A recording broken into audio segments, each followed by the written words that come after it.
nephew or younger brother? Yeah. Oh, cool, man. What's your name? Adrian. Adrian. Nice to meet you, Adrian. I'm Alex.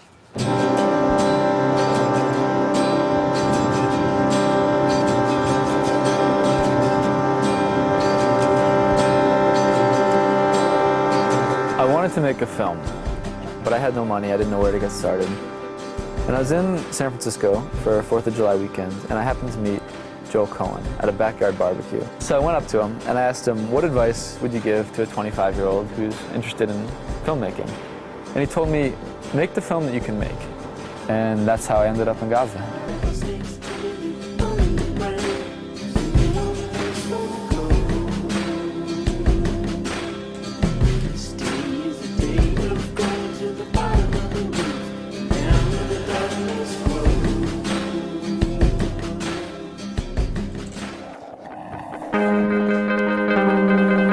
Skating was one of those things that was just so much fun. That's all I wanted to do. I mean, that was the best time.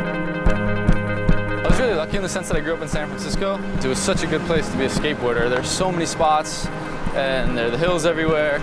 So every day I'd get out of school and skate all day.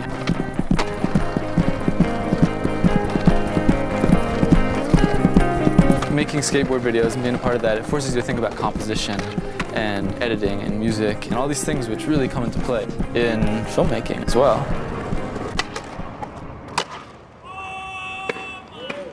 So many people understand one facet of film production, but if you're doing skateboarding, you know, you're forced to do it all. And that's why you see people like Spike Jonze who are so successful. So much of making a film is just doing it. You know, anyone can talk about it, but actually just making it happen. However, you know, stealing locations, stealing a camera, getting filmed somehow, whatever you need to do, just kind of coercing the universe into making it work.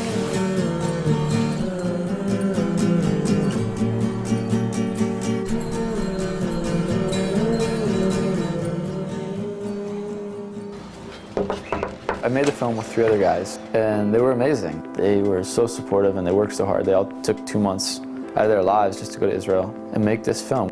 We'd bounce ideas off each other and work through things together, and that's why it was a success. I mean, that's why the film got done, is because these guys just did it. Over here.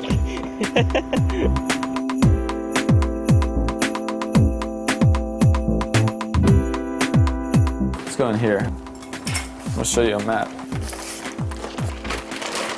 So this is Israel, and it's a small country. It's only about the size of New Jersey. We were based in Tel Aviv, which is really central. It's right on the coast. And Tel Aviv's called the bubble because it's out of range of rockets. It feels like a really safe place to be. On week 7, we entered Gaza. I remember there's this kind of defining moment, probably our 3rd day, when we saw in the news that 2 Palestinian militants killed 2 truck drivers. And Israel was responding with rockets, and there were tanks rolling in, and a bunch of people got killed in retaliation. It was strange. It's an hour and a half away. It was war being fought at the doorstep. People getting killed, missiles getting fired, F-16s flying overhead, and that's what's going on. Scary experience. That was when it really felt dangerous, like we could be killed at any moment.